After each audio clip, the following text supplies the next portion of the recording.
Okay, students, let's continue chapter 12, Biotechnology and its applications. Students, in the previous lecture, we studied about the various applications of biotechnology in the field of medicine. We discussed the structure of genetically engineered insulin, that is known as humulin, then how the gene therapy is used to replace a faulty gene by a normal, healthy, functional gene. We discussed about the molecular diagnosis, in which we studied about ELISA, that is enzyme linked immunosorbent assay. We discussed about DNA probes also. Students, in today's lecture, we will study about another application of biotechnology, that is in the production of special type of animals, that is known as transgenic animals. So let's study what are transgenic animals. You can see various examples like mice, cow, sheep. These are transgenic animals. Students, जैसे हमने देखा कि हमने transgenic plants produce किए जिसमें कि हम अपना जीन ऑफ इंटरेस्ट जो है वो ऐड कर सकते हैं, जेनेटिक स्ट्रक्चर जो है वो मैनिपुलेट कर सकते हैं. सो इसी तरह से स्टूडेंट्स ट्रांसजेनिक एनिमल्स जो हैं वो प्रोड्यूस किए जाते हैं. सो ट्रांसजेनिक एनिमल्स वो ऑर्गेनिजम्स हैं which have their DNA manipulated to possess and to express an extra gene. They are known as transgenic animals. So let's study in detail what are transgenic animals and how they are useful to us. Okay. Transgenic animals are those animals whose genome has been altered by introduction of an extra gene by manipulation. So students, वो animals जिनका जो genetic makeup है, genetic structure है, उसको हमने change कर दिया, उसको हम manipulate कर सकते हैं with addition of some extra gene. Okay, so उसको हमने alter कर दिया by the introduction of some extra, means कोई foreign gene उसमें डाल दिया और genomic structure जो है वो change हो गया, then that type of animals they are known as transgenic animals. For examples यहाँ पे जैसे मैंने बहुत सारे एग्जाम्पल्स शो किए हैं, ट्रांसजेनिक माइस है, देन रैबिट्स हैं, काउ है, शीप है, देन फिश है. सो 95% ऑफ ट्रांसजेनिक एनिमल्स जो हैं they are mice. Okay, what are the various benefits of transgenic animals? Students, we will study in detail about all these mechanism and what is the significance of these transgenic animals. Like first, they are used to study the regulation of genes on normal physiology and development. Then to study the contribution of the genes in the development of diseases. Third is biological products. How the transgenic animals जो हैं they are used for the increased production of biological products. Then vaccine safety testing, and number 5 is chemical safety testing, which is also known as toxicity testing. So let's study them one by one. Number 1 is to study the regulation of genes on normal physiology and the development. So students, जो transgenic animals जो हैं they are used to study the regulation of genes on the normal physiology and the development. How the genes are responsible for the functioning of normal physiological processes and the development. Student, हम एक specific genes जो हैं वो introduce करते हैं animals में, then उसका जो gene का जो action है वो जो है वो study किया जाता है. ठीक है. सो ट्रांसजेनिक एनिमल्स जो हैं they can be specifically designed to allow the study of how genes are regulated. So उसमें स्पेशल जीन्स जो हैं वो हम इंट्रोड्यूस करते हैं और फिर हम देखते हैं कि वो जीन जो है वो किस तरह से अपना फंक्शन कर रही है, how it is effecting the normal functioning of the body and its development. Example, study of complex factors involve in the growth such as insulin. So genes from other species, क्योंकि जब हम transgenic animals produce करते हैं तो genes from other species that alter the functions of that alter the formation of this factors are introduced and biological effects are studied. So transgenic animals में हम specific jeans जो हैं वो introduce करते हैं और उस जीन का जो एक्शन है उसको जो है वो स्टडी किया जाता है. सो ये एनिमल्स जो हैं they are use to study the regulation of the genes on the normal physiology as well as on the development. Now, second is to study the contribution of genes in the development of the disease. एक particular gene जो है वो किस तरह से manifest करती है। सो एक डिजीज़ कॉजिंग जीन्स जो होती हैं वो एनिमल्स में इंट्रोड्यूस की जाती हैं और उसका जो बिहेवियर है, किस तरह से वो जीन जो है वो एक्शन करेगी, किस तरह के सिम्टम्स प्रोड्यूस होंगे, उसके लिए ट्रांसजेनिक एनिमल्स जो हैं वो यूज़ किए जाते हैं। सो वो एक मॉडल्स की तरह एक्ट कर रहे हैं। Transgenic animals they are acting as a model for many human diseases like cancer है या सिस्टिक फाइब्रोसिस है, आर्थराइटिस है, र्यूमेटॉइड आर्थराइटिस है। सो ये जो how do the genes contribute to the development of the gene diseases. Okay, so transgenic animals जो हैं they help us to understand these important things like how the genes are contributing to the development of the diseases. So they are acting as a model for human disease like cancer, like cystic fibrosis hai, rheumatoid arthritis hai, and many other diseases also, and the possible new methods of their treatment. So transgenic animals जो हैं they help us to investigate the new treatments. So उस तरह के diseases जो हैं हम उसमें gene हमने introduce किया, तो किस तरह से जो है वो जीन एक डिजीज़ कॉज करेगी एनिमल्स में और उसको हम किस तरह से उसका ट्रीटमेंट जो है वो कर सकते हैं। So transfection of cultured mammalian cells have been used extensively for detecting the cancer gene. Oncogene means the gene which causes the cancer, and the gene therapy how it can be cured. So student, here is a picture showing mostly मैंने आपको बताया कि transgenic animals में जो माइस है या mouse है, mostly they are used as a models they are used as a model for the development of human diseases in the controlled environment. So इसमें हम अपना जीन जो है वो इंट्रोड्यूस कर सकते हैं और जीन का बिहेवियर जो है वो स्टडी किया जाता है in the controlled environment, target specific study to specific genes to the study. Okay, test possible new drugs treatment, तो फिर उसके बाद उसका देखा जाता है कि वो जो जीन जो है वो किस तरह से कंट्रीब्यूट करते हैं in the development of the diseases, and the new methods are also seen how the diseases जो हैं they can be treated. Okay, now next is biological products. This is very important बच्चे, जो transgenic animals हैं उनको हम बहुत सारे biological products जो हैं they are obtained by using transgenic animals. For example यहाँ पे मैंने बहुत सारे एग्जांपल्स लिखे हैं। First of all like we have human protein that is alpha one antitrypsin. ये जो ह्यूमन प्रोटीन है student, it is use to treat emphysema. So emphysema में क्या होता है कि कंडीशन है when there is a insufficient oxygen supply. So यहाँ पर हमने क्या किया, ये जो एम्फीसीमा जो इसमें हमने एक शीप जो है वो यूज़ किया, शीप के अंदर हमने जीन इंट्रोड्यूस किया, तो जीन जो है वो सिंथेसाइज करेगी अल्फा-1 antitrypsin.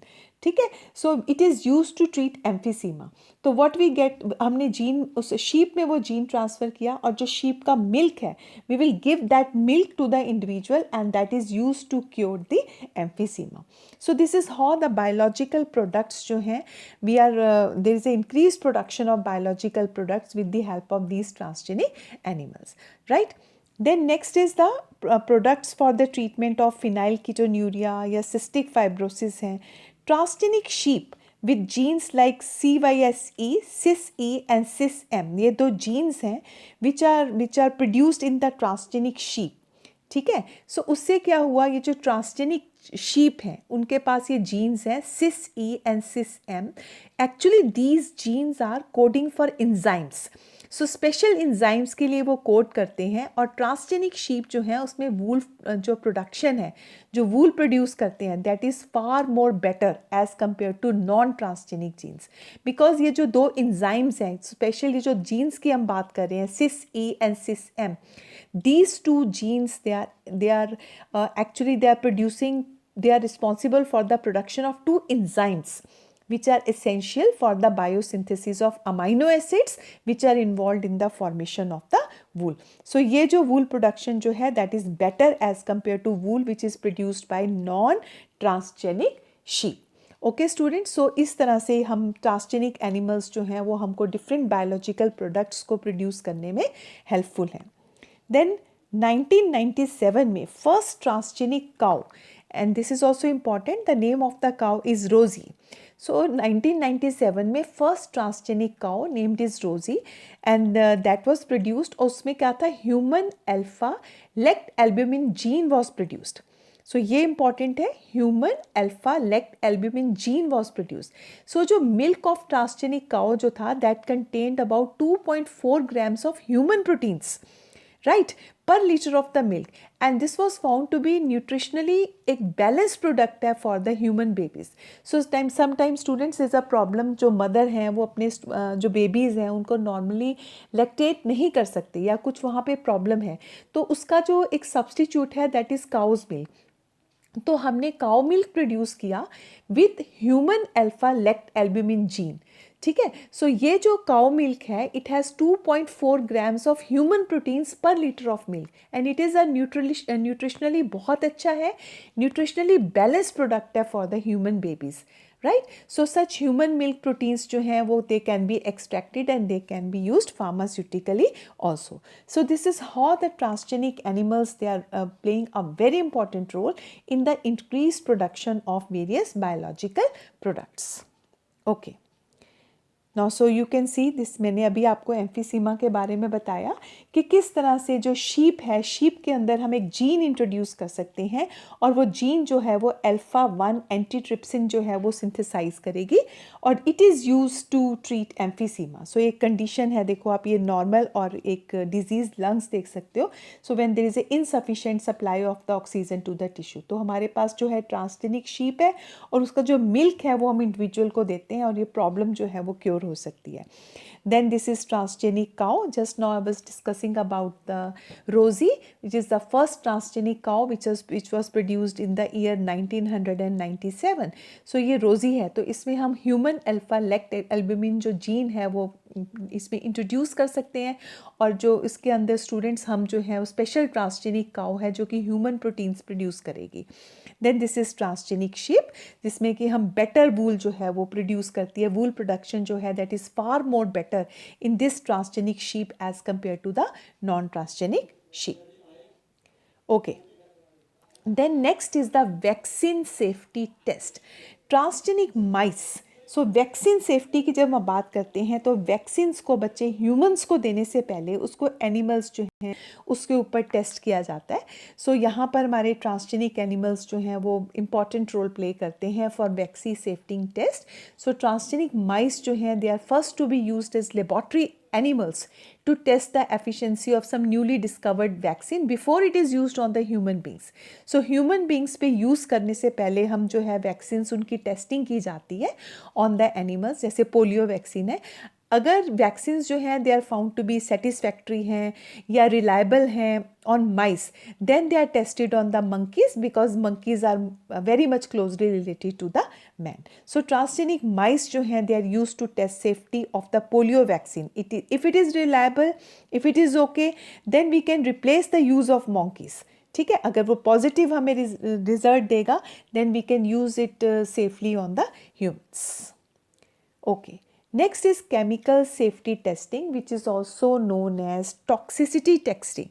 So chemical safety testing or toxicity testing जो है, some transgenic animals they carry genes which make them more sensitive to toxic substances than the non-transgenic animals. तो उससे हम किसी भी chemical substance की toxicity के लिए, क्योंकि कुछ transgenic animals जो हैं वो ज़्यादा sensitive हैं to the toxic chemicals as compared to non-transgenic animals. So when these animals are exposed to toxic chemicals, तो उनके जो effects हैं they can be observed और time required to get the result is also very less. So they are exposed to toxic substances and their effects are studied and it gives the immediate result जो है उससे हमें मिल जाते हैं।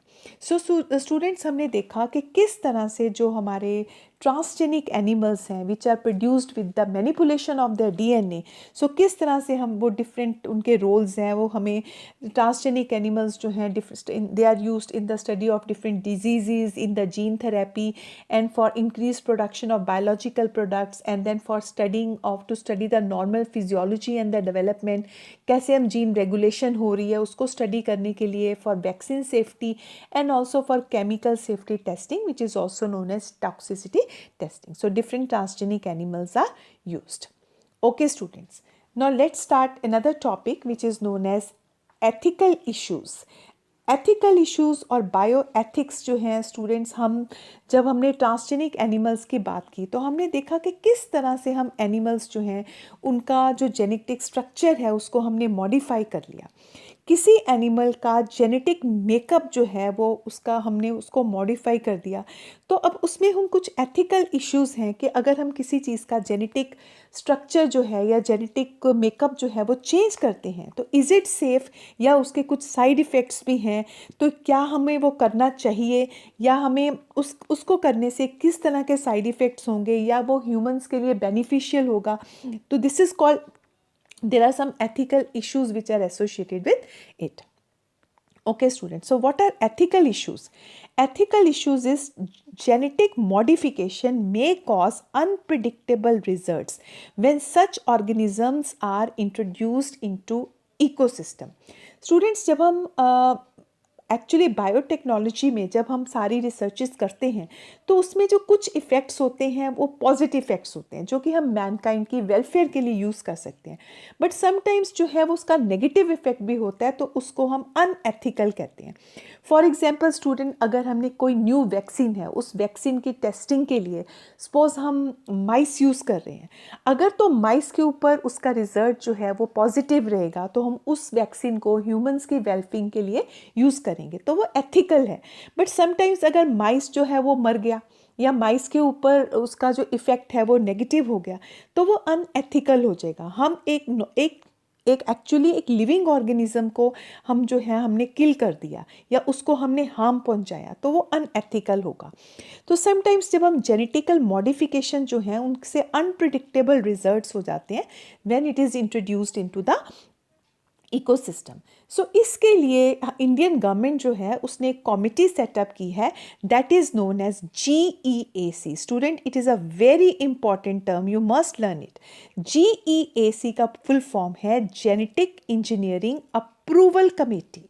सो genetic engineering approval committee जो है वो approve करती है, वो परमिशन देती है अगर हमारी मतलब कोई भी रिसर्च है which is beneficial for the society, तो जेनेटिक इंजीनियरिंग अप्रूवल कमेटी जो है इंडियन गवर्नमेंट ने ऑर्गेनाइजेशन सेट किया है और ये जो ऑर्गेनाइजेशन है ये उस चीज़ को क्या करेगा, अप्रूव कर देगा।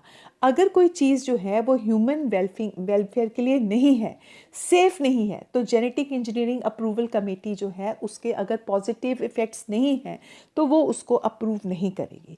सो ये डिसीज़न लेगी, it will make the decision about the validity of the GM research and the safety of the GM organism for the public service. ठीक है। सो अगर ये कमेटी अगर कोई भी चीज़, कोई भी जेनेटिक रिसर्च हुआ है, जेनेटिक इंजीनियरिंग रिसर्च हुआ है, अगर उससे सोसाइटी को फ़ायदा हो रहा है, it is for the wellbeing of the society, then GEAC will approve that particular research, otherwise it will not.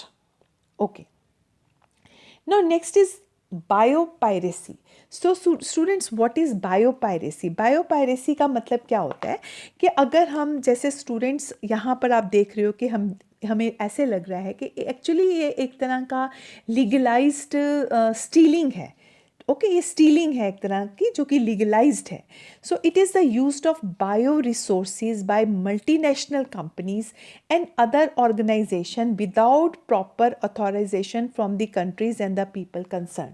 सो जब कोई चीज़ जो है, अगर हम किसी भी बायो रिसोर्स को कोई मल्टीनेशनल कंपनी या कोई ऑर्गेनाइजेशन यूज़ कर रही है बट प्योर यानी उसको उसने किसी कोई परमिशन नहीं लिया, या किसी कंट्री की किसी कंट्री का वो पेटेंट है तो उससे उसने परमिशन नहीं लिया और उसको वो यूज़ कर रहा है, तो वो बायोपायरेसी है। राइट, कुछ कंपनीज जो हैं they got patent for products and technologies that make the use of genetic material और plants they have been identified, developed and used by farmers. Suppose हमारी कंट्री में जो फार्मर्स ने कोई टेक्निक अपनी यूज़ की है या उनका कोई प्रोडक्ट है या किसी चीज़, सपोज कोई प्लांट है उसका कोई मेडिसिनल वैल्यू है तो वो ऑलरेडी उसके बारे में जानते हैं, बट कोई और मल्टीनेशनल कंपनी जो है उसमें कुछ ऑल्टर करके, कुछ एडिशन करके उस चीज़ का एक न्यू वर्जन बना देती है और उसको बोलती है कि वो उसके राइट्स वो खुद ले लेती है। So this is biopiracy. ठीक है, for example basmati rice, herbal medicine, turmeric, neem जो हैं, ये चीज़ें हैं जिनकी जो है वो बायोपायरेसी जो है वो हो रही है। Right students. सो बायोपायरेसी में जैसे थाउजेंड्स ऑफ ईयर्स से स्टूडेंट्स हम जो नीम है वो इंडिया में यूज़ हो रही है as a medicine and it is used for killing pest also. So one of the American company ने पेटेंट कर दिया नीम को. So as a result anybody using neem will have to pay for it. So इसको हम legalised theft कहते हैं, legalised चोरी कहते हैं. सो बायोपायरेसी जो है वो परमिट करती है the piracy of gene resources and knowledge from non western countries. ठीक है. सो इसमें लेट्स स्टडी फॉर एग्जाम्पल जैसे basmati rice has unique very unique aroma है, फ्लेवर है उसका. India has 27 varieties of basmati. In 1997 American company got patent rights on basmati rice through the US patent and trademark office. This allowed the company to sell a new variety of basmati. This was actually derive from the Indian farmers variety. So basmati जो India के farmers ने grow किया उनका variety है, उसके अंदर उसमें changes करके तो अमेरिकन कंपनी ने उसके पेटेंट राइट ले लिए बासमती राइस के. ठीक है. So this was actually derive from the Indian farmer variety. So Indian basmati को क्रॉस किया with the semi dwarf variety and they claimed it as a novelty. तो उन्होंने एक न्यू वैरायटी प्रोड्यूस कर दिया और उसका उन्होंने पेटेंट ले लिया. Other people selling basmati rice could be restricted by the patent. Okay. So most of the जो इंडस्ट्रियलाइज्ड नेशंस जो हैं they are poor in the biodiversity and traditional knowledge. जबकि जो अंडर डेवलप्ड वर्ल्ड हैं या डेवलपिंग नेशंस हैं उनके पास rich biodiversity है, उनके पास जो ट्रेडिशनल नॉलेज है that related to different bio resources that is also more. So it has to develop, हमारे पास लॉज होने चाहिए. It has to develop laws to prevent unauthorised exploitation of bio resources and the traditional knowledge. तो ऐसे कानून होने चाहिए, law होना चाहिए जिससे कि जो हमारा ट्रेडिशनल नॉलेज है, जो हमारी अपनी पर्टिकुलर किसी भी कंट्री का अपना जो ट्रेडिशन नॉलेज है या जो उनकी अपनी रिसर्चेज हैं या उन्होंने जो खुद अपने बायो रिसोर्सेज को एक्सप्लॉयट किया है तो उसको जो है कोई भी उसकी लीगलाइज जो है वो थेफ्ट जो है वो नहीं होनी चाहिए. So it has to develop laws to prevent the unauthorised exploitation of the bio resources and the traditional knowledge. Okay students, that's all for today. Thank you very much for watching today's lecture. In today's class students, we studied about the transgenic animals, their significance, and then we studied about some ethical issues like biopiracy. So that's all students. इसके साथ हमारा biotechnology and its application lesson is also over. So thanks for watching. Have a nice day.